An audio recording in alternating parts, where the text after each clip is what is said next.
السلام علیکم لسنرز، آئیے سچی کہانیوں کے سلسلے کی ایک نئی کہانی سنتے ہیں جس کا عنوان ہے بزدل اور جس کی راوی ہیں سیدہ شاہدہ شاہ۔ تو آئیے کہانی کا آغاز کرتے ہیں۔ میرا نام نوید اختر ہے اور میں ایک ریٹائرڈ پولیس انسپکٹر ہوں۔ یہ کہانی میں کبھی کسی کو سنا نہیں سکا اور نہ کبھی زبان پر لایا، اور ایک بزدل انسان کی طرح اس کہانی کو میں اپنے سینے میں دفن کیے اپنی طبعی زندگی گزار کر قبر کی آغوش میں جا سوتا۔ مگر یہ کہانی میں آپ سے اس لیے شیئر کر رہا ہوں کہ خاندانی روایات کی زنجیروں میں جکڑے ہوئے مجھ جیسے لوگ بھی جب بزدل بن جایا کرتے ہیں تو ساری زندگی یوں ہی ناشاد اور دکھ کی آگ میں چلتے رہتے ہیں۔ یہ اس وقت کی بات ہے جب آتش جوان تھا کہ مشتاق میں بھی جوان تھا اور شہر کے ایک تھانے میں بطور اسسٹنٹ سب انسپکٹر تعینات تھا۔ مجھے ملازمت کی کوئی ضرورت بھی نہیں تھی کیونکہ میرا تعلق ایک کھاتے پیتے گھرانے سے تھا۔ میرے آبا و اجداد جدی پشتی رئیس تھے۔ خود میرے والدین کے ذاتی کئی پلازے اور میرج ہال تھے۔ میرے دو بھائی سپریم کورٹ کے نامور وکیل تھے۔ ایک بھائی کا گاڑیوں کا شو روم ہونے کے ساتھ ساتھ ایک اعلیٰ درجے کا ہوٹل بھی تھا، مگر میرے والدین نے برادری میں محض ٹھہکا شہکا اور روب داب قائم رکھنے کے لیے میرے دونوں بھائیوں کو وکیل اور مجھے پولیس میں داخل کروایا تھا۔ انہوں نے مجھے پولیس اور بعد ازاں فوج میں کمیشن دلوانے کی بڑی کوشش کی تھی، مگر میں ان دونوں اداروں میں کچھ وجوہات کی بنا پر کمیشن حاصل نہ کر سکا۔ البتہ بطور سپاہی پولیس میں بھرتی ہو گیا۔ چونکہ ہم معاشی لحاظ سے خاصے مضبوط تھے، اس لیے مجھے عام پولیس والوں کی طرح کسی بھی قسم کا لالچ وغیرہ نہیں تھا، اور میں اپنی تمام تر ڈیوٹی انتہائی فرض شناسی اور ایمانداری سے سر انجام دیتا تھا۔ میری یہی خوبی میری ترقی کا باعث بنتی رہی اور میں ایک ریکارڈ مدت میں محکماتی کورس پاس کرتا ہوا SI کے عہدے تک جا پہنچا۔ اس عہدے سے پہلے میں نے اپنی ساری سروس ماتحتی کی زندگی میں گزاری تھی۔ کسی بھی کیس کے سلسلے میں مجھ پر کبھی بھی کوئی دباؤ نہیں پڑتا تھا، اور نہ ہی محکماتی اور نہ ہی کوئی سیاسی مجھے اور دیگر ماتحت عملے کو بس تفتیش یا چھوٹے موٹے سرکاری کاموں تک ہی محدود رکھا جاتا تھا۔ اس لیے مجھے اپنے سینئرز کی مجبوریوں کا پتہ نہیں چلتا تھا کہ ہم اپنی تفتیش سے جن مجرموں کو پکڑ لیتے تھے وہی مجرم 2-4 دن میں رہا کیسے کر دیے جاتے تھے، اور ان کے کیس عدالتوں تک کیوں نہیں پہنچ پاتے تھے، اور اگر بالفرض یہ کیس عدالتوں تک پہنچ بھی جاتے تو پولیس ان کیسز میں کوئی ایسا سکم جان بوجھ کر کیوں چھوڑ دیتی تھی کہ مجرموں کے وکلا چندی پیشیوں پر استغاثہ کے دائر کردہ کیسوں کی دھجیاں اڑا کر ان جرائم پیشہ لوگوں کو صاف بری کرا لیتے تھے۔ مگر جب میں SI بنا اور جرائم کی بے کنی کے لیے مجھے بھی ذمہ داریاں دی جانے لگیں، تب مجھے اپنے سینئر آفیسرز کی تمام مجبوریاں سمجھ میں آنے لگیں، اور مجھے ادراک ہونے لگا کہ ایسے مجرم ان بااثر اور سیاسی لوگوں کے وہ پالتو کنڈے ہوتے ہیں جو ان بااثر لوگوں کی چھتر چھایا تلے ان کی آشیرواد سے ان کے مفادات کے تحفظ کے لیے غیر قانونی قدم اٹھانے سے بھی گریز نہیں کرتے، اور جب کبھی ان پر کوئی برا وقت آئے تو یہ بااثر لوگ انہیں بچانے کے لیے اور قانون کے آہنی ہاتھوں کو موم بنانے کے لیے کچھ ایسی نادیدہ ڈوریاں ہلاتے ہیں کہ قانون کے رکھوالے بے بس و مجبور ہو جاتے ہیں۔ مجھے بھی ایسا ہی تلخ تجربہ پہلی بار اس وقت ہوا جب ایک کیس کی آزادانہ انکوائری مجھے سونپی گئی۔ یہ ایک 10 سالہ بچی سعدیہ کے ریپ کا کیس تھا۔ سعدیہ ایک مزدور باپ کی بیٹی تھی اور گورنمنٹ گرلز اسکول میں پڑھتی تھی جو اس کے گھر سے تقریباً 1 کلومیٹر دور تھا۔ ایک روز وہ اپنی ہمجولیوں کے ساتھ اسکول سے واپس آ رہی تھی کہ ایک اوباش مرد کے ہتھے چڑھ گئی۔ وہ اسے ورغلا کر ایک زیر تعمیر گھر میں جو سوئے اتفاق سے مستری مزدور کے کام پر نہ آنے کے باعث خالی پڑا تھا وہاں لے گیا اور اسے زیادتی کا نشانہ بنا کر فرار ہو گیا۔ وہ بچی ناگفتہ بے حالت میں گھر پہنچی تو ماں باپ کے اوسان خطا ہو گئے۔ وہ اسے اسپتال لے گئے۔ ماں تو اپنی بچی کے پاس ہی رہی، البتہ مزدور باپ جو مزدوری سے کھانا کھانے گھر آیا ہوا تھا، وہ ہمارے تھانے میں رپورٹ درج کرانے آ گیا۔ اس روز SHO چھٹی پر تھا اور سب انسپکٹر ایک دوسرے کیس میں مصروف تھا۔ اس نے یہ کیس مجھے سونپ دیا۔ میں نے بڑی ہمدردی سے اس مزدور کی بات سنی، اس سے اسپتال کا پتہ پوچھا اور فوراً ہی ایک سپاہی کو لے کر اسپتال چلا گیا۔ تمام قانونی کارروائی مکمل کر کے اس بچی کی میڈیکل رپورٹ حاصل کی، جو بالکل صاف واضح تھا۔ میں نے FIR درج کی، جائے وقوع پر جا کر اس کا معائنہ کیا، متاثرہ لڑکی کی ہمجولیوں سے مل کر اس درندہ صفت مجرم کا حلیہ دریافت کیا۔ میری یہ خوش قسمتی تھی کہ اس حلیے کا مجرم ہمارے ریکارڈ پر تھا۔ وہ اغوا، ریپ، چوری چکاری اور دنگا فساد جیسے جرائم میں کئی بار جیل کی ہوا بھی کھا چکا تھا، مگر اس کی پشت پر چونکہ بااثر افراد کا ہاتھ ہوتا تھا، اس لیے وہ ہر بار تھوڑی سی سزا بھگت کر جیل سے باہر آ جاتا تھا۔ کبھی کبھار تو یوں ہوتا تھا کہ وہ گرفتار ہونے کے چند ہی گھنٹوں کے بعد پولیس کی حراست سے آزاد کرا لیا جاتا۔ پولیس کو اس کے ٹھکانے کا علم تھا، چنانچہ میں نے چند اہلکاروں کے ساتھ اس کے ٹھکانے پر چھاپا مارا اور اسے گرفتار کر کے تھانے لے آیا اور حوالات میں بند کر دیا۔ اگلے روز میں اسے عدالت میں پیش کر کے اس کا ریمانڈ لینے کا سوچ ہی رہا تھا کہ مجھے میرے افسران بالا کے فون آنا شروع ہو گئے۔ اس کیس کے ملزم اور سابق مجرم مشتاق عرف تاکو کو چھوڑ دو۔ میں حیران تھا کہ میرے افسران بالا کو ملزم تاکو سے کیا دلچسپی یا ہمدردی پیدا ہو گئی ہے کہ وہ جو ابتدائی وقوع کے عینی شاہدین کے بیانات کے مطابق اس کبھی اور گھناؤنے فعل کا مرتکب ہوا ہے، اسے چھڑانے کے درپے ہو گئے ہیں۔ مگر آنے والے وقت میں مجھے جیسے جیسے حالات سے واسطہ پڑتا رہا اور جس طرح مجھے دھونس، دھاندلی، دھمکیوں اور لالچ سے اس کیس کو گول مول کرنے کی کوششیں کی جاتی رہیں، اس سے مجھے پتہ چلا کہ مشتاق عرف تاکو ایک ایسی سیاسی پارٹی کا منظور نظر ہے جو اپنی پارٹی کی جیت اور حمایت کے لیے ہر الیکشن میں اپنے مخالفین کو ہراساں، زد و کوب اور بسا اوقات قتل کرنے سے بھی دریغ نہیں کرتا۔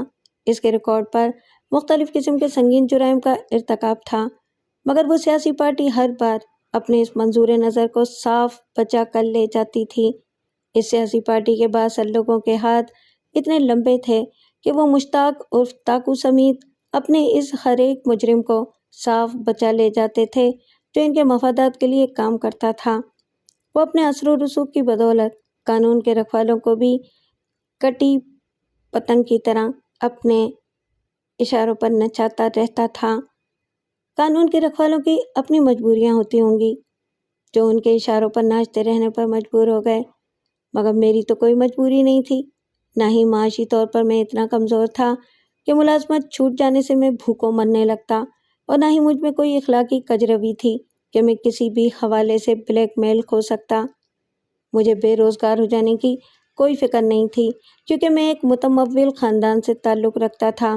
نوکری میری یا میرے خاندان کی بالکل بھی مجبوری نہیں تھی کہ یہ ملازمت میں محض اپنے ابا اور اپنے شوق کی تسکین کے لیے کر رہا تھا۔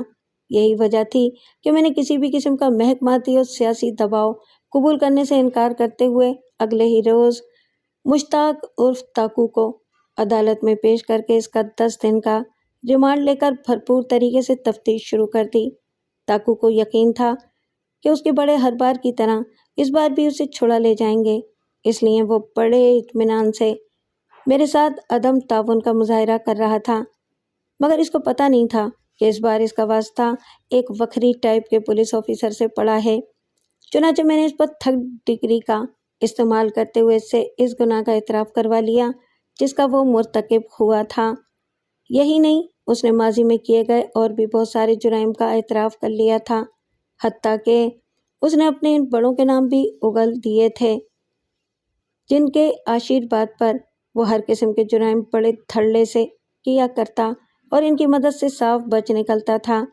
اس کی پشت پناہی کرنے والوں نے جب یہ دیکھا کہ میں کسی طور پر ان کے دباؤ میں نہیں آ رہا تو انہوں نے مجھ پر ملزم سے ذاتی دشمنی اور عناد کا الزام لگا کر مجھ سے یہ کیس لے کر کسی اور پولیس آفیسر کو ٹرانسفر کرنا چاہا، مگر میں نے اس سے پہلے ہی اپنی تفتیش مکمل کر کے چالان عدالت میں پیش کر دیا۔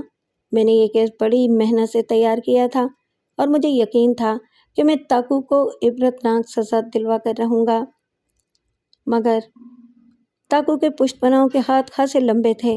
انہوں نے نہ صرف میرے گواہوں کو لالچ دھاندلی سے توڑ لیا، بلکہ جھوٹے گواہوں کی مدد سے انہوں نے یہ بھی ثابت کر دیا کہ میں نے اپنے ذاتی اناد اور دشمنی کی بنا پر تاکو کو تفتیش کے دوران تشدد کا نشانہ بنا کر اس سے اپنی مرضی کا بیان دلوایا ہے۔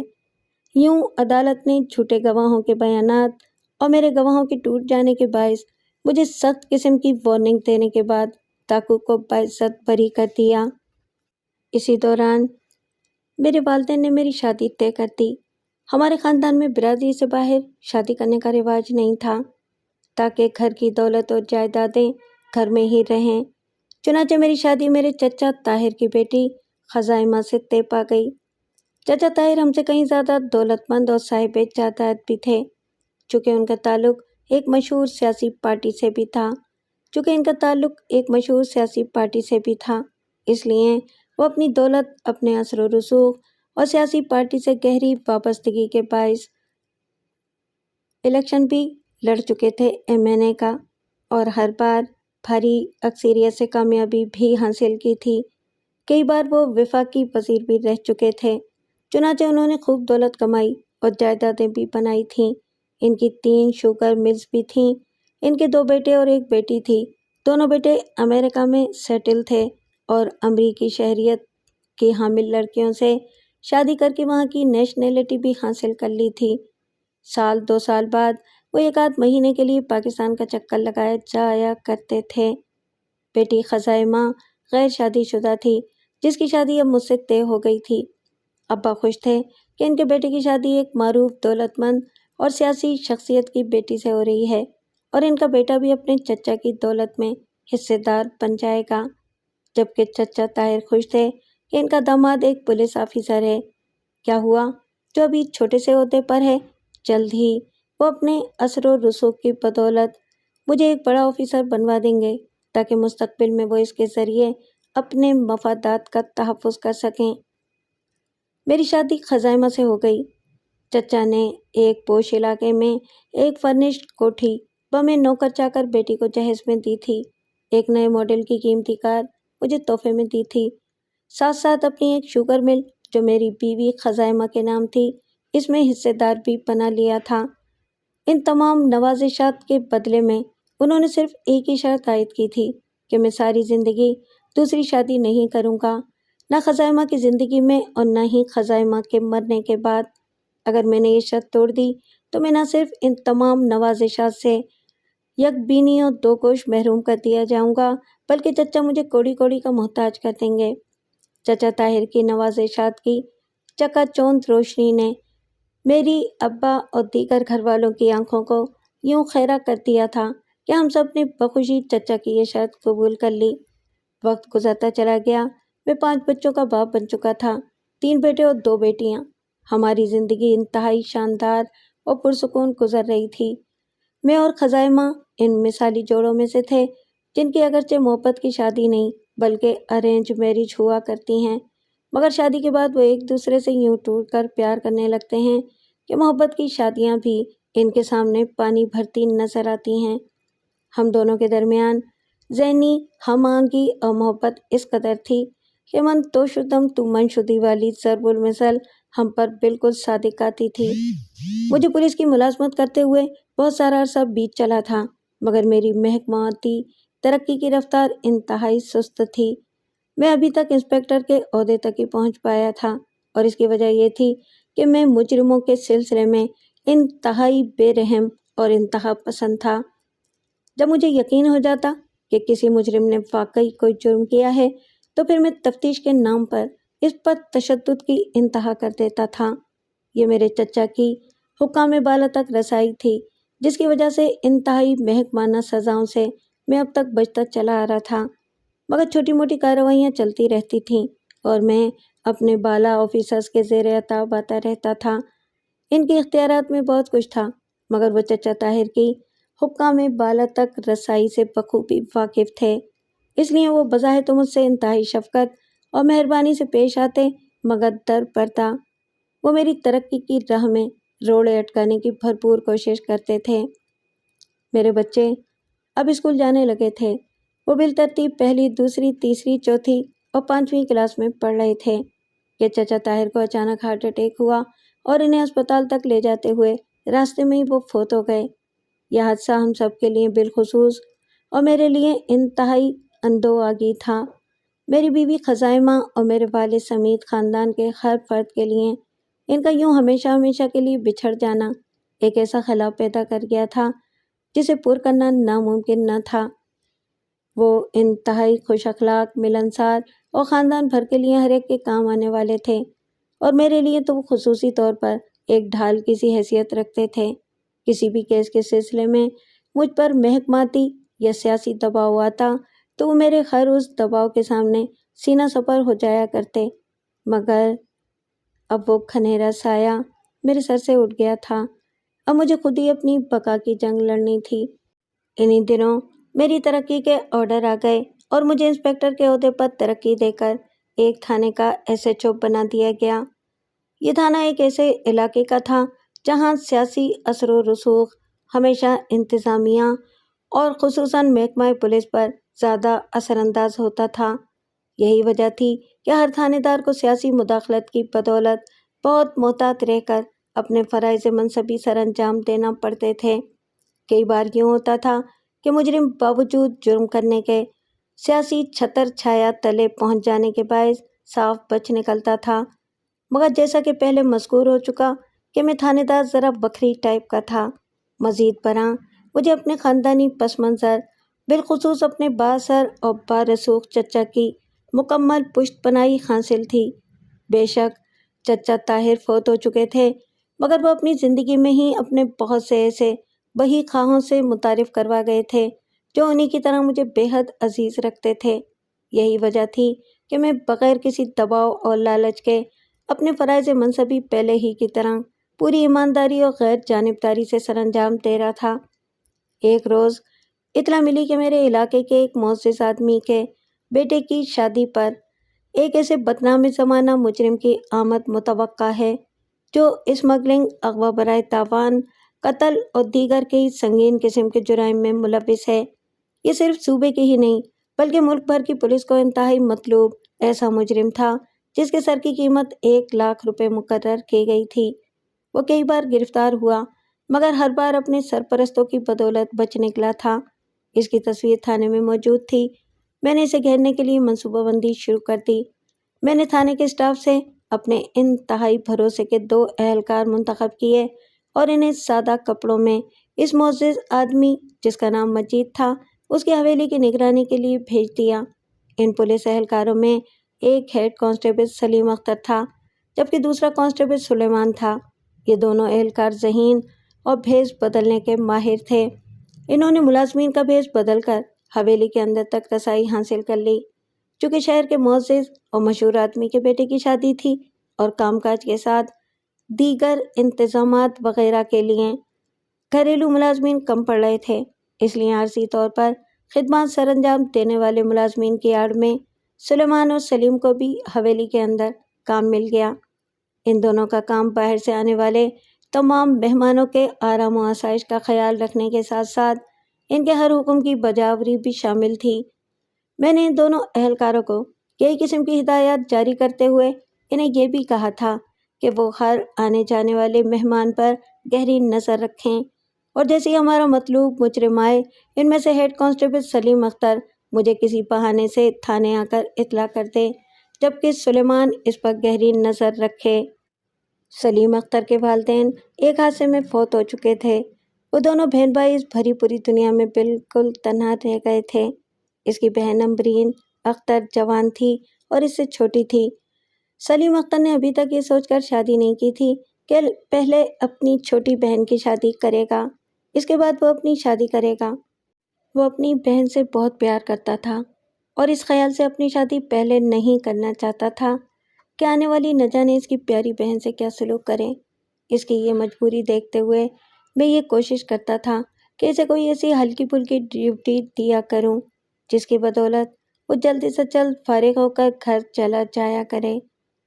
میں اس کی رات کی ڈیوٹی لگانے سے بھی گریز کیا کرتا تھا۔ میں نے مجید کی حویلی میں یہی سوچ کر ڈیوٹی لگائی تھی کہ وہاں صرف مہمانوں کی ضروریات کا خیال رکھنا تھا، اور یہ کوئی ایسی ڈیوٹی نہیں تھی کہ سلیم اختر کو وہاں 24 گھنٹے حاضر رہنا پڑے یا ہر وقت حویلی میں موجود رہنا پڑے۔ اگر بالفرض ایسا ہو بھی جاتا تو اس کی مدد کے لیے کانسٹیبل سلیمان وہاں موجود تھا، جو اس کی نہ صرف غیر حاضری پر پردہ ڈال سکتا تھا بلکہ اس کی کمی بھی کسی کو محسوس نہ ہونے دیتا۔ مجید کے بیٹے کی شادی کو ایک ہی دن رہ گیا تھا جب مجھے اطلاع ملی کہ ہمارا مطلوبہ مجرم اسلم خان عرف اچھو مجید کی حویلی میں پہنچ چکا ہے۔ اس نے اگرچہ بھیس بدلا ہوا تھا، حلیہ بدلنے کے لیے اس نے سر کے بال بڑھائے ہوئے تھے، کلین شیو بھی کی ہوئی تھی، آنکھوں میں سبز رنگ کے لینس لگا کر آنکھوں کی پتلیوں کی رنگت بھی تبدیل کی ہوئی تھی، مگر سلیم اختر کی تیز نظروں سے بچا نہ رہ سکا۔ اس نے سلیمان کو غیر محسوس طریقے سے اشارہ کرتے ہوئے سرگوشیانہ لہجے میں کہا کہ یہ ہمارا مطلوبہ شکار ہے، اس کا خاص خیال رکھے۔ ساتھ ہی میری ہدایات کے مطابق وہ خاموشی سے حویلی سے باہر نکلا اور لوگوں کی نظروں سے بچتا بچاتا میرے پاس تھانے آ گیا اور اسلم عرف اچھو کے بارے میں اطلاع دے دی کہ ہمارا مطلوبہ مجرم پہنچ گیا ہے۔ میں اسے زیادہ دیر تھانے میں روک نہیں سکتا تھا، اس لیے میں نے اسے چند ضروری ہدایات دیں اور اسے واپس بھیج دیا۔ اسے میں نے ریوالور اس ڈر سے نہ دیا کہ ایک تو ریوالور کو اس کے لیے چھپانا مشکل تھا، دوسرے اگر کسی کو اس کے پاس اسلحے کی موجودگی کا شک ہو جاتا تو ہمارا مجرم ہوشیار ہو جاتا۔ میں نے مختلف ڈیوٹیوں پر تعینات تمام عملے کو بلا لیا، ساتھ ہی انہیں بتایا کہ شام کا کھانا جلدی کھا کر تیار ہو کر مسلح ہو جائیں کہ ریڈ پر جانا ہے۔ رازداری کی وجہ سے میں نے عملے کے کسی بھی اہلکار کو نہیں بتایا تھا کہ ہم نے کہاں ریڈ کرنا ہے۔ اس راز سے صرف اور صرف ہم 3 لوگ واقف تھے کہ ہمارا ہدف کون سا ہے، ایک میں، دوسرے سلیمان اختر اور دوسرے سلیم اختر۔ میں نے اپنے ان دونوں قابل بھروسہ اہلکاروں کو صاف صاف بتلا دیا تھا کہ اسلم عرف اچھو کی پشت پناہی کرنے والے انتہائی با اختیار اور بااثر لوگ ہیں۔ یہی وجہ ہے کہ وہ اول تو گرفتار ہی نہیں ہوتا اور صاف بچ نکلتا ہے، دوسرے اگر گرفتار ہو بھی جائے تو اس وحشی، سفاک اور خطرناک انسان کو ہر قسم کا تحفظ فراہم کرنے والے یہ نام نہاد بااثر لوگ جیل کی سلاخوں کو موم بنا کر اسے صاف بچا لیتے ہیں۔ اس لیے اسے زندہ گرفتار نہیں کرنا بلکہ پولیس مقابلے کا رنگ دے کر اسے موقع پر ہی ہلاک کر دینا ہے، تاکہ نہ وہ زندہ رہے اور نہ ہی اس کو کوئی رہا کرا سکے۔ میں نے مجید کی حویلی پر رات 12 بجے کے قریب ریڈ کرنے کا فیصلہ کیا تھا۔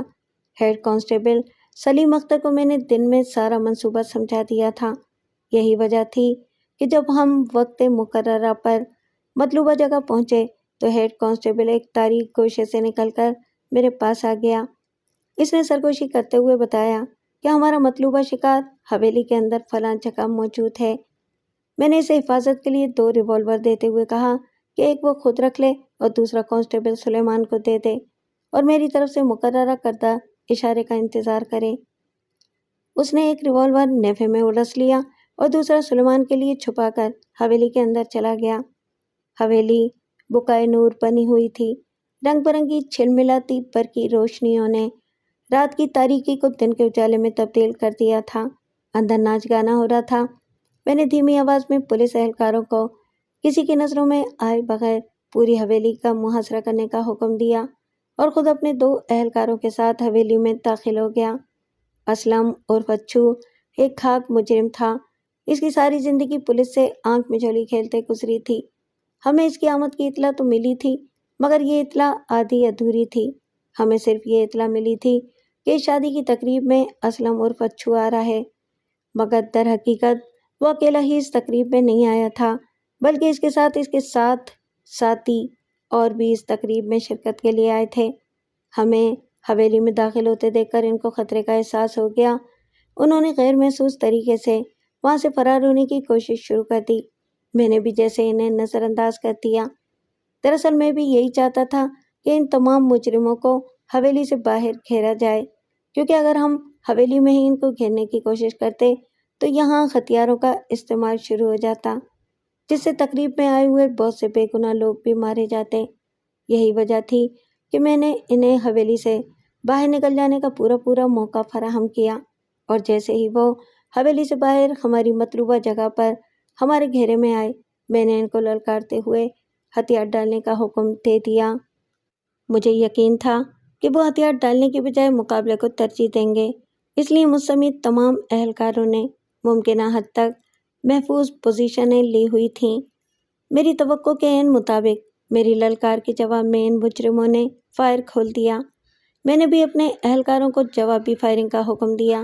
اتفاق سے اس روز مطلع بھی صاف تھا، آسمان پر 14ویں کا چاند اپنی پوری آب و تاب سے چمک رہا تھا۔ ہم چونکہ اس آپریشن کے لیے پوری طرح تیار ہو کر آئے تھے، اس لیے ہم نے ریڈ سے پہلے حویلی کو گھیرے میں لیتے ہوئے محفوظ جگہوں پر پوزیشنیں سنبھالی ہوئی تھیں، جبکہ مجرموں کے لیے چاندنی رات میں چھپنے کی کوئی محفوظ جگہ نہیں تھی، اور وہ ہمیں صاف نظر آ رہے تھے، مگر وہ تمام کے تمام تجربہ کار مجرم تھے، اس لیے وہ جنگجوؤں کی طرح نہ صرف ہمارا مقابلہ کر رہے تھے بلکہ موقع سے فرار ہونے کی بھی کوشش کر رہے تھے۔ اگر میرے پاس نفری زیادہ ہوتی تو میں انہیں چاروں طرف سے گھیرے میں لے لیتا، مگر مجھ سے یہ غلطی ہو گئی تھی کہ یہ سوچ کر کہ شادی میں اکیلا اسلم اور فچو ہی ہوگا جسے میں اپنی تھوڑی سی نفری کے ساتھ ہی اس پر قابو پا لوں گا، ضلع سے مزید نفری نہیں منگوائی تھی۔ اب مجھے رہ کر اپنی اس غلطی کا احساس ہو رہا تھا، پھر بھی میں نے ہمت نہ ہاری اور اسی نفری کے ساتھ مجرموں سے مقابلہ کرتا رہا۔ یہ مقابلہ 3 گھنٹے جاری رہا۔ باہر ہونے والی فائرنگ کی آوازیں یقیناً حویلی کے اندر بھی پہنچ رہی تھیں، اس لیے حویلی کے اندر موت کا سا سناٹا چھا گیا تھا۔ سب لوگ جان بچانے کے لیے حویلی کے کونے خطروں میں چھپ گئے تھے۔ 3 گھنٹے جاری رہنے والا مقابلہ یوں اختتام پذیر ہوا کہ اسلم اور فچو سمیت تمام مجرم اس پولیس مقابلے میں موت کے گھاٹ اتار دیے گئے تھے، جبکہ 3 پولیس اہلکار اس مقابلے میں شہید اور 4 شدید زخمی ہوئے تھے۔ ان زخمیوں میں ہیڈ کانسٹیبل سلیم اختر بھی تھا۔ زخمیوں کو اسپتال منتقل کرنے کے لیے جب انہیں گاڑی میں ڈالا جا رہا تھا تو سلیم اختر نے میرا ہاتھ پکڑ لیا۔ اس کی آنکھوں میں آنسو تھے۔ وہ انتہائی نحیف آواز میں بولا، سر، میرے پاس وقت بہت کم ہے، مجھے یقین ہے کہ میں زیادہ دیر زندہ نہیں رہ سکوں گا، میں مرنے سے نہیں ڈرتا، مگر میرے بعد میری بہن اس بھری پوری دنیا میں اکیلی رہ جائے گی، بس یہی خیال مجھے رلا رہا ہے۔ وہ چند لمحے اکڑی اکڑی سانسیں لیتا رہا، پھر اپنے کمزور ہاتھوں میں میرا ہاتھ تھامتے ہوئے لرزتی آواز میں بولا، سر، میری بہن کا خیال رکھیے گا، ہو سکے تو اس سے شادی کر لیجیے گا تاکہ اسے ساری زندگی کے لیے ایک محفوظ اور مضبوط سہارا مل جائے۔ اتنا کہہ کر اس نے بڑی ملتجی اور امید بھری نظروں سے مجھے دیکھا۔ میں شادی شدہ تھا، 5 بچوں کا باپ تھا، اور سب سے بڑی بات یہ کہ میں خاندانی رسم و رواج کا قیدی تھا۔ میری دوسری شادی نہ صرف میرے خاندان میں قیامت برپا کر دیتی بلکہ ہمارے اور چچا کے گھرانے میں نفرت کی ایک نہ پائی جانے والی وسیع و عریض ایسی خلیج بھی حائل کر دیتی جو وقت گزرنے کے ساتھ ساتھ مزید وسیع و عریض ہوتی چلی جاتی۔ مگر مجھ میں ایک مرتے ہوئے انسان کی آخری خواہش، آخری امید توڑنے کی بھی ہمت نہیں تھی، چنانچہ میں نے ہیڈ کانسٹیبل کا ہاتھ دباتے ہوئے اس بات میں سر ہلا کر گویا اپنی رضامندی دے دی۔ وہ شاید میرا جواب سننے کے لیے ہی زندگی کی مالا کی ڈوری ٹوٹنے سے روکنے کے لیے موت سے لڑ رہا تھا۔ میرا اس بات میں سر ہلتے دیکھ کر اس کے چہرے پر اطمینان بھری مسکراہٹ پھیل گئی۔ اس نے بڑے سکون سے آنکھیں موند لیں۔ میرے ہاتھ پر اس کی گرفت ڈھیلی پڑ گئی۔ اس نے ایک ہچکی لی اور اس کی گردن ڈھلک گئی۔ وہ اپنے ان ساتھیوں کے پیچھے روانہ ہو گیا جو فرض کی ادائیگی میں شہید ہو گئے تھے۔ وہ ایک دور اندیش انسان تھا۔ اسے پتا تھا کہ مردوں کے اس بے رحم و سفاک معاشرے میں ایک جوان جہان لاوارث اور تنہا رہ جانے والی حفاظ زادیوں کے لیے عزت کی زندگی گزارنا کس قدر مشکل ہوتا ہے۔ اگر اسے زندگی نے مہلت دی ہوتی تو وہ اپنی بہن کے لیے کوئی اچھا سا بر تلاش کرتا، اس کی شادی دھوم دھام سے کرتا، مگر زندگی نے اسے اتنی مہلت ہی نہ دی اور انتہائی مجبور ہو کر وہ اپنے منہ سے اپنی بہن کو میری زوجیت میں لینے کی درخواست کر بیٹھا۔ میں جانتا تھا کہ ہمارے معاشرے میں ایک لڑکی کے ورثاء، خصوصاً بھائیوں کا اپنے منہ سے کسی مرد سے اپنی بہن کی شادی کی درخواست کرنا بڑا ہی معیوب سمجھا جاتا ہے، مگر مجھے علم تھا کہ ایک مرنے والے نے کس کرب اور کس مجبوری کے تحت مجھے اپنی بہن کا ہاتھ تھامنے کی درخواست کی تھی۔ مجھ میں اتنی تاب نہیں تھی کہ میں ایک مرنے والے کی آخری خواہش کو رد کر سکتا۔ یہی سوچ کر میں نے لبے دم اپنے شہید ہو جانے والے اہلکار ہیڈ کانسٹیبل سلیم اختر کی بہن سے شادی کرنے کا عزم صمیم کر لیا تھا۔ شادی کے بعد مجھے کن کن مشکلات کا سامنا کرنا پڑتا، میں اپنی دونوں شادیوں کو کیسے مینیج کرتا، میں ان تمام باتوں پر فی الحال سوچنا اور غور کرنا نہیں چاہتا تھا۔ سلیم اختر کا 40واں ہوا تو میں نے اس کی بہن امبرین اختر سے شادی کرنے سے پہلے اس کے بھائی کی آخری خواہش بتا کر اس کی رائے معلوم کرنا چاہی۔ ان دونوں بہن بھائیوں کا اس دنیا میں کوئی بھی نہیں تھا۔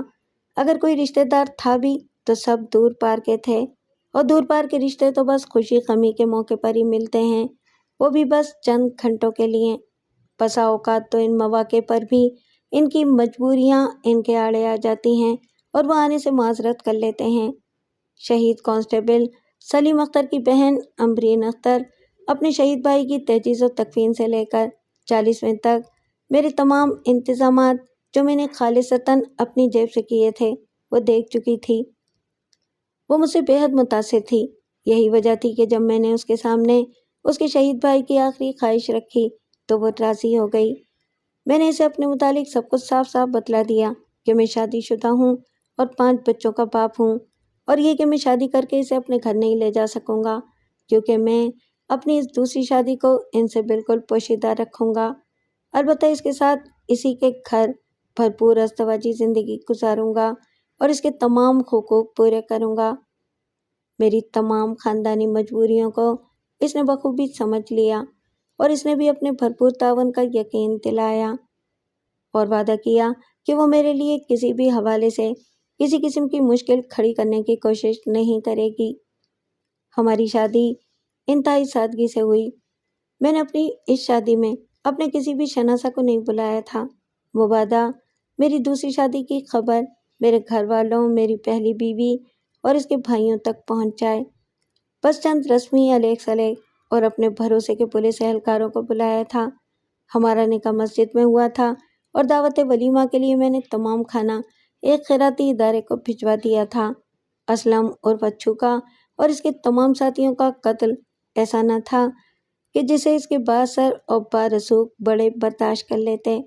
خصوصاً ان کا قتل مجید کے بیٹے کی شادی کے موقع پر ہوا تھا۔ چنانچہ مجید نے مجھ پر جھوٹے سچے الزامات لگا کر مجھ پر کیس کر دیا۔ اس کے تمام خوارج جو حکومتی مشینری میں تھے اور خاصے بااثر اور بارسوخ تھے اس کی مدد کو آ گئے۔ میں جو پہلے ہی اپنی خودسری اور مجرموں کے سلسلے میں کسی بھی قسم کا حکومتی اور محکماتی دباؤ قبول نہ کرنے کے حوالے سے خاصا مشہور تھا اور ان کی نظروں میں بری طرح کھٹک رہا تھا، ان کے لیے تو گویا بلی کے بھاگوں چھینکا ٹوٹا والی بات ہو گئی تھی۔ میری ہر آڑے وقت میں میرے سامنے سیسا پلائی دیوار کی طرح کھڑے ہو جانے والے چچا قبر کی اندھیری کوٹری میں ابدی نیند سو رہے تھے، اس لیے میرے مخالفین کی تو گویا دلی مراد بھر آئی تھی۔ انہوں نے مجھ پر کئی ایسے سنگین الزامات عائد کیے تھے جس میں مجھے نوکری سے برخاست تو یقینی طور پر کر دیا جاتا، ساتھ ہی ساتھ کئی سال جیل بھی ہو سکتی تھی، مگر میری سابقہ اعلیٰ کارکردگی کو دیکھتے ہوئے میرے کسی مہربان سینئر آفیسر کو رحم آ گیا اور اس نے مجھے ایک عہدہ تنزلی کر کے مجھے سب انسپکٹر بنا کر ایک انتہائی دشوار گزار اور پسماندہ گاؤں میں پوسٹ کر دیا۔ یہ علاقہ ایسا دشوار گزار اور دور دراز تھا کہ میں روزانہ سفر کر کے اپنی دوسری بیوی امبرین اختر کے پاس نہیں آ سکتا تھا۔ چنانچہ میں نے اس علاقے کے تھانے میں رپورٹ کر کے اسی گاؤں میں ایک گھر لے لیا اور امبرین اختر کو ساتھ لے آیا۔ میرے اسی مہربان سینئر آفیسر نے اگرچہ میرے عہدے کی تنزلی کر دی تھی، تاہم اس نے یہ مہربانی ضرور کی کہ مجھے اس تھانے میں بھی بطور تھانہ انچارج لگایا تھا، البتہ میرے اختیارات محدود کرتے ہوئے یہ حکم دیا تھا کہ میں آئندہ کوئی بھی قدم اٹھانے سے پہلے اپنے ضلعی پولیس آفیسر سے اجازت لینے کا پابند ہوں گا۔ اسی دوران اللہ تعالیٰ نے مجھے بیٹا عطا کیا جس کا نام ناصر علی رکھا گیا۔ جیسا کہ مذکور ہو چکا کہ میں جس علاقے میں تعینات تھا وہ علاقہ انتہائی پسماندہ اور دشوار گزار تھا۔ بجلی اور پانی سمیت دیگر تمام بنیادی سہولتیں بھی ناپید تھیں۔ اگر کوئی بیمار ہو جاتا تو 10 میل دور قصبے میں بنیادی بحالی صحت مرکز نامی ڈسپنسری میں جانا پڑتا تھا، جہاں ایک کمپاؤنڈر اور مڈ وائف بطور ڈاکٹر اور بطور گائناکولوجسٹ کام کرتے تھے۔ اگر کوئی سیریس قسم کا مسئلہ ہوتا تو اسے شہر ریفر کر دیا جاتا۔ اب یہ مریض اور مریضہ کی قسمت پر منحصر ہوتا کہ وہ زندہ سلامت ڈسٹرکٹ ہیڈ کوارٹر اسپتال پہنچ پاتے یا پھر راستے میں ہی دم توڑ دیتے۔ ناصر علی کی پیدائش کے وقت اتنا موقع نہیں تھا کہ امبرین اختر کو قصبے کے صحت مرکز یا ڈسٹرکٹ ہیڈ کوارٹر اسپتال تک لے جایا جا سکتا۔ چنانچہ اسی پسماندہ گاؤں میں موجود ایک عورت کو ڈھونڈ لیا گیا جو تھوڑا بہت زچگی کا کام جانتی تھی۔ یہی وجہ تھی کہ ناصر علی کی پیدائش کے وقت ضروری ادویات اور اس عورت کی کم علمی کے باعث کوئی ایسی طبی پیچیدگی پیدا ہو گئی جس سے امبرین اختر مزید اولاد پیدا کرنے کی صلاحیت سے محروم ہو گئی۔ یہ اللہ تعالیٰ کا ہم پر کرم ہوا کہ زچہ اور بچہ دونوں کی جان بچ گئی۔ اس علاقے میں تعینات ہوئے مجھے 4 سال ہو چکے تھے۔ میرا بیٹا ناصر علی اب 3.5 سال کا ہو چکا تھا۔ وہ مجھ سے بے حد مانوس تھا۔ میں جب بھی گھر آتا وہ بابا بابا کہتا ہوا بھاگتا ہوا میری ٹانگوں سے چمٹ جاتا، اور میں جب اسے بازوؤں میں اٹھا کر پیار کرتا تو جواباً وہ بھی ہنستے ہوئے اپنے ننھے منھے بازو میرے گلے میں ڈال کر مجھے پیار کرنے لگتا۔ زندگی ایک ڈگر پر چل رہی تھی کہ میری اس پرسکون زندگی میں ایک ہلچل سی مچ گئی۔ اس ہلچل کی وجہ سے بے در پہ ہونے والے وہ 2 واقعات تھے جن کی بدولت آج میں اپنے آپ کو اپنی دوسری بیوی امبرین اختر اور اپنے بیٹے ناصر علی کا مجرم سمجھتا ہوں، اور جب تک میں زندہ ہوں اپنی بزدلی پر ماتم کرتے ہوئے اپنے آپ کو اس جرم کی سولی پر لٹکتا ہوا محسوس کرتا رہوں گا۔ میری زندگی میں پہلا اندھوناک واقعہ اس وقت پیش آیا جب میری صابر و شاکر بیوی، ہر دکھ سکھ میں میرا ساتھ دینے والی، میری ہر مجبوری اور بے بسی پر مجھ سے کبھی شکوہ نہ کرنے والی بیوی امبرین اختر کو ایک زہریلے سانپ نے اس وقت کاٹ لیا جب وہ گاؤں کی عورتوں کے ساتھ قریبی پہاڑی چشمے پر پانی بھرنے گئی ہوئی تھی۔ یہ سانپ اتنا زہریلا تھا کہ اسے بمشکل گھر پہنچنا ہی نصیب ہوا۔ میں اس وقت ننھے ناصر علی کے ساتھ گھر میں بیٹھا کھیل رہا تھا۔ میں دوڑتا ہوا اس تک پہنچا تو اس کے منہ اور ناک سے خون جاری تھا۔ اس پر جان کنی کی کیفیت طاری تھی۔ اس نے ایک نظر اپنے قریب حیران و پریشان بیٹے ناصر علی پر ڈالی۔ اس کے چہرے پر حسرت، مایوسی، دکھ اور نہ جانے کیا کیا تاثرات تھے۔ شاید اسے اپنے ننھے منھے بیٹے کو تنہا رہ جانے کا دکھ اس آخری وقت میں بھی ستا رہا تھا۔ پھر اس نے ملتجی نگاہوں سے میری طرف دیکھا جیسے کہہ رہی ہو، میری زندگی کے ساتھی، میں نے ساری زندگی آپ سے کبھی کچھ نہیں مانگا، مگر وعدہ کیجئے کہ میرے بیٹے ناصر علی کا زندگی بھر خیال رکھیں گے اور میرے حصے کا پیار بھی اس پر لٹاتے رہیں گے۔ اس کے ساتھ ہی اس کے جسم میں ایک تشنج کی سی کیفیت طاری ہوئی اور اس کی روح اس کے کف سنسری سے پرواز کر گئی۔ ابھی میں اس صدمے سے نکل نہیں پایا تھا کہ میری ریٹائرمنٹ کے احکامات آ گئے۔ یہ میری زندگی کا دوسرا واقعہ تھا جس نے میری پرسکون زندگی میں ہلچل سی مچا دی تھی۔ یہ اس لیے نہیں کہ ملازمت سے میرے مالی اور معاشی معاملات مفادات وابستہ تھے اور ان کے بغیر میری مالی اور معاشی زندگی کی گاڑی رک جاتی۔ میں پہلے بھی ذکر کر چکا ہوں کہ ملازمت میری مجبوری یا ضرورت نہیں تھی، بلکہ یہ ملازمت میرا اور میرے ابا کا شوق تھا۔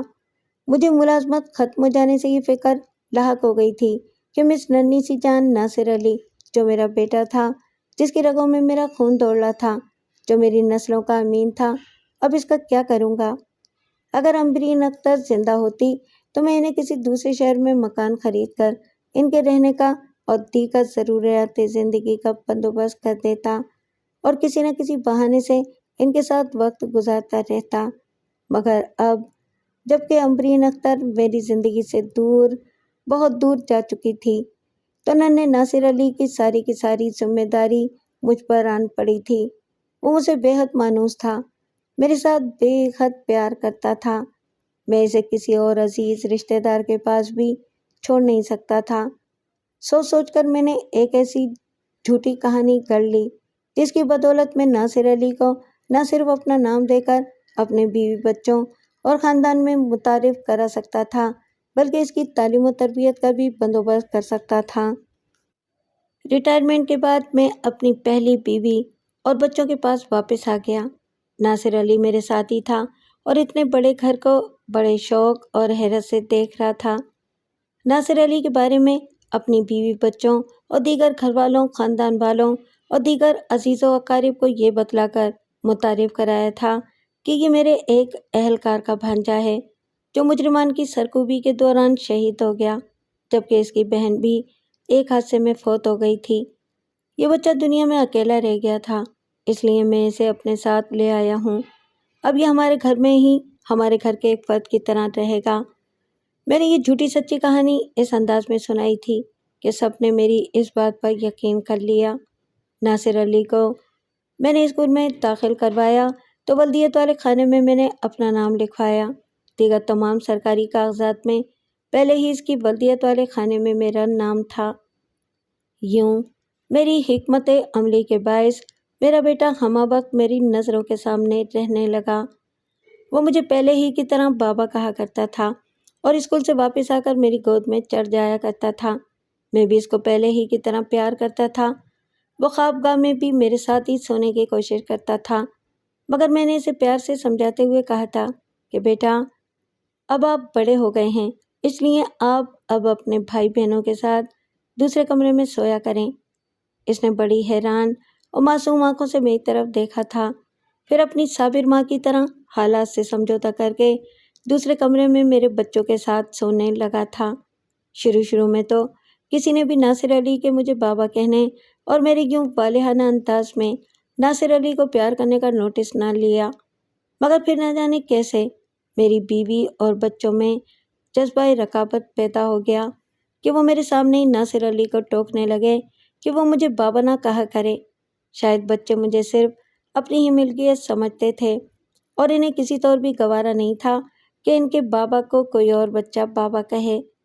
میں چاہتا تو بیوی بچوں کو اعتماد میں لے کر ناصر علی کے بارے میں کچھ حقیقت بتلا سکتا تھا، مگر میں وہ بزدل انسان تھا جو خاندانی رسم و رواج کے خوف سے اپنے سگے بیٹے کے بارے میں ایک لفظ بھی نہ کہہ سکا۔ بس لے تو لال سے اور لنگڑے لولے بہانوں سے اپنے بیوی بچوں کو سمجھانے کی کوشش کرتا رہا کہ وہ چھوٹا بچہ ہے اور مجھے اپنا باپ سمجھتا ہے، اس لیے اگر وہ مجھے بابا کہتا ہے تو اس میں کوئی حرج نہیں۔ اس وقت میرے وہم و گمان میں بھی نہیں تھا کہ میں اپنے بیٹے کے بارے میں اس کی حقیقت نہ بتا کر اتنی بڑی غلطی کر رہا ہوں جو میرے بیٹے کی ذہنی طور پر یوں ٹوٹ پھوٹ پیدا کر دے گی کہ وہ نفسیاتی مریض بن کر رہ جائے گا۔ میرا بیٹا، میرا حقیقی بیٹا، میری نظروں کے سامنے اپنے سوتیلے بہن بھائیوں، اپنی سوتیلی ماں کی زیادتیوں کا چپ چاپ سامنا کرتا رہا، مگر وہ ایک صابر ماں کا صابر بیٹا تھا۔ میں نے اس کی آنکھوں میں اپنے لیے پیاری پیار، محبت ہی محبت دیکھی۔ اس کی زبان سے اپنے لیے کبھی بھی شکوے شکایت کا ایک لفظ نہیں سنا۔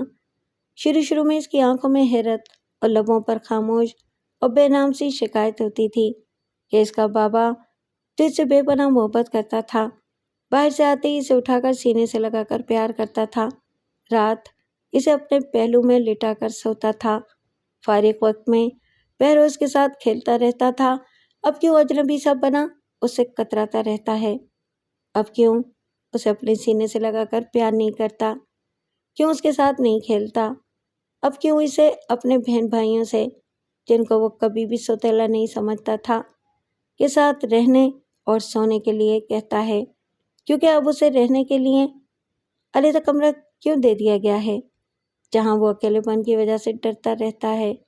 پھر شاید اسے اپنے مجبور باپ کی بے بسی سمجھ میں آ گئی تھی، اس لیے اب وہ اپنے سوتیلے بہن بھائیوں اور ماں کی کسی بھی بات کا برا نہیں مانتا تھا، خاموشی سے ان کی جھڑکیاں، ڈانٹ ڈپٹ اور بسا اوقات مار پیٹ بھی برداشت کر کے سر جھکائے اپنے کام میں لگا رہتا، اور میں بزدل انسان دل ہی دل میں اپنی بے بسی اور ناصر علی پر ہونے والی زیادتیوں پر کڑتا رہتا۔ ناصر عمر کے ساتھ ساتھ تعلیمی مدارج بھی طے کرتے ہوئے میٹرک پاس کر چکا تھا۔ اس کی عمر اب 15 سال کے قریب تھی۔ وہ بے حد ذہین تھا، مگر نفسیاتی طور پر وہ احساس کمتری کا شکار ہو چکا تھا۔ ماں باپ کی محبت بچوں میں خود اعتمادی پیدا کرتی ہے، مگر میرے بیٹے ناصر علی پر اپنی محبتیں، اپنا پیار نچھاور کرنے والی ماں اس کے بچپن میں ہی مر چکی تھی۔ میں جو اس کا سگا باپ تھا، اپنی بزدلی کے باعث اسے وہ پیار، وہ مان نہ دے سکا جو اس کا حق تھا۔ پھر اس میں اعتماد کہاں سے آتا؟ وہ تو اعتماد ہی کھو چکا تھا۔ گھر میں ملازمین ہونے کے باوجود عملاً وہ اپنی سوتیلی ماں اور سوتیلے بہن بھائیوں کا ذاتی ملازم بن چکا تھا، جن کے ذمہ اپنے تمام بہن بھائیوں اور سوتیلی ماں کے جوتے پالش کرنا، ان کے کپڑے استری کرنا، کھانا تیار ہو جائے تو ان کے آگے کھانا رکھنا، کھانا کھا چکے تو ان کے سامنے سے جھوٹے برتن اٹھا کر کچن میں رکھنا وغیرہ وغیرہ شامل تھا۔ اسے ان کے ساتھ بیٹھ کر ناشتہ کرنے اور کھانا کھانے کی اجازت نہیں تھی، بلکہ وہ سب سے آخر میں ناشتہ اور کھانا کھاتا، وہ بھی کچن میں بیٹھ کر۔ اپنے بیٹے کی یہ بے بسی اور یہ حالت دیکھ کر مجھے اپنے آپ سے نفرت ہونے لگتی۔ کئی بار سوچا کہ اپنی بیوی خزائمہ اور بچوں کے ساتھ ساتھ تمام خاندان والوں کو اکٹھا کر کے انہیں سب کچھ صاف صاف بتا دوں کہ ناصر علی میرا سگا بیٹا ہے، اس کی رگوں میں میرا ہی خون دوڑ رہا ہے، اس نے میری دوسری بیوی امبرین اختر کے بطن سے جنم لیا ہے۔ مگر ساتھ ہی چچا طاہر کی وہ دھمکی یاد آ جاتی کہ میں خزائمہ کے علاوہ کبھی بھی دوسری شادی نہیں کروں گا، نہ ہی اس کی زندگی میں اور نہ ہی اس کے مرنے کے بعد، ورنہ وہ مجھے کوڑی کوڑی کا محتاج کر دیں گے۔ ویسے بھی خزائمہ سے شادی کرنے کے بعد چچا نے اپنی جائیداد کا ایک بڑا حصہ مشترکہ طور پر میرے اور خزائمہ کے نام کر دیا تھا، اس شرط کے ساتھ کہ اگر میں نے زندگی میں کبھی بھی دوسری شادی کی تو میں اس تمام جائیداد سے محروم کر دیا جاؤں گا۔ حتیٰ کہ میں خزائمہ کے مرنے کے بعد بھی اگر دوسری شادی کروں گا تو بھی یہ مشترکہ جائیداد خزائمہ کے بطن سے جنم لینے والے بچوں کی ملکیت ہوگی، میرا اس میں کوئی بھی حصہ نہیں ہوگا۔ یہ میری بزدلی اور خود غرضی کی انتہا تھی کہ میں نے جائیداد کے لالچ اور چچا کی دی گئی دھمکی سے خوفزدہ ہو کر اپنے سگے بیٹے کی طرف سے آنکھیں اور منہ پھیر لیا تھا۔ ایسا نہیں تھا کہ ہم انتہائی غریب تھے، میرے ابا اور اماں بھی اچھے خاصے صاحب جائیداد تھے، کھاتے پیتے گھرانے سے تعلق رکھتے تھے۔ چچا کی طرف سے اگر سب کچھ چھن بھی لیا جاتا تو مجھے کوئی فرق نہیں پڑنا تھا، مگر پتہ نہیں مجھے کیا ہو گیا تھا کہ میں اپنے بیٹے کے حوالے سے کبھی بھی سچ نہ بول سکا۔ شاید میں بزدل تھا۔ میرا بیٹا ناصر علی اب 18 برس کا ہو چکا تھا، اس نے FA پاس کر لیا تھا۔ یہ وہ عمر ہوتی ہے جب ایک باپ اپنے بیٹے کے مستقبل کے لیے راہیں متعین کرنے کے حوالے سے اس کی رائے پوچھتا ہے، اس سے مشورہ کرتا ہے۔ مگر میں تو وہ بزدل انسان تھا جو اپنی بیوی خزائمہ اور جوان بیٹے بیٹیوں کے سامنے ناصر علی کی طرف دیکھنے سے بھی گریز کرتا تھا۔ مجھے پتہ بھی نہ چلا اور میرے بیٹے نے اپنی زندگی کی راہوں کو، اپنے مستقبل کو خود ہی متعین کر لیا۔ مجھے اس روز پتہ چلا جب اس نے اگلی صبح اپنی منزل کی جانب کوچ کر جانا تھا۔ اس روز اتفاق سے میری بیوی خزائمہ سمیت میرے تمام بچے کسی شادی کی تقریب میں مدعو تھے، مگر میں اپنی طبیعت کی ناسازی کے باعث گھر میں ہی تھا۔ میں اپنے کمرے میں بیڈ پر لیٹا نہ جانے کن سوچوں میں گم تھا کہ میری خوابگاہ کے دروازے پر دستک ہوئی۔ میں سمجھا کوئی ملازم ہوگا، اس لیے لیٹے لیٹے ہی آواز دی، آ جاؤ۔ دروازہ کھلا اور ساتھ ہی السلام علیکم کی آواز آئی۔ میں نے چونک کر دیکھا، میرا بیٹا، میرا لخت جگر، میرا ناصر علی کمرے کے وسط میں کھڑا تھا۔ میں تیزی سے اٹھا اور لپک کر اسے بالکل اسی طرح اپنے بازوؤں کے حصار میں لے کر سینے سے لگا لیا جیسے بچپن میں اسے لگایا کرتا تھا۔ ایک ہی گھر میں، ایک ہی چھت تلے رہتے ہوئے عرصے کے بعد ایسا موقع آیا تھا کہ میں اپنے بیٹے کو یوں دیوانہ وار پیار کر رہا تھا۔ ناصر علی یوں سرشار میرے سینے سے لگا ہوا تھا، دونوں کے دلوں کی دھڑکنیں ایک دوسرے سے ہم آہنگ ہو رہی تھیں۔ ہم ایک طویل عرصے کے بعد یوں ملے تھے۔ مارے رکت کے میری آنکھیں بھر آئیں اور میں ناصر علی کو سینے میں چھپائے بلک بلک کر یوں رونے لگا جیسے کوئی بہت ہی پیاری چیز، گمشدہ چیز ایک عرصے کے بعد ملی ہو اور دوبارہ چھن جانے کے خوف سے اسے سینے کے نہا خانوں میں چھپا لینا چاہتا ہوں۔ میرے رونے کی آواز سن کر ناصر علی میرے بازوؤں کے حصار سے تڑپ کر نکل گیا اور اپنی جیب سے رومال نکال کر میرے آنسو اپنے رومال میں جذب کرتے ہوئے بولا، میرے پیارے بابا، جن کے بیٹے جوان ہوں وہ یوں رویا نہیں کرتے۔ بیٹا، مجھے معاف کر دینا، میں تمہیں اپنی فطری بزدلی کے باعث نہ تو تمہیں کھل کر اپنی شناخت، اپنا نام اور تمہارا مقام تمہیں دے پایا، اور نہ ہی تمہارے بہن بھائیوں اور تمہاری ماں کو تم پر زیادتیاں کرنے، تمہارے حق طلبی کرتے ہوئے دیکھ کر انہیں روک سکا۔ مجھے معاف کر دینا میرے بیٹے۔ یہ کہہ کر میں نے اپنے بیٹے کے سامنے ہاتھ جوڑ دیے۔ اس نے ایک بار پھر تڑپ کر میرے بندھے ہوئے ہاتھوں کو کھولا اور انہیں چومتے ہوئے اپنی آنکھوں سے لگا کر بولا، بابا، میں آپ کی مجبوریوں کو سمجھ سکتا ہوں۔ آپ کا مجھ پر ہر طرح کا حق ہے۔ مجھے آپ سے نہ کوئی شکوہ ہے اور نہ ہی کسی قسم کا گیلا۔ بس آپ میرے بابا ہیں، بہت ہی پیارے، بہت ہی بہادر بابا۔ آپ کی آنکھوں سے بہتے ہوئے آنسو اچھے نہیں لگتے۔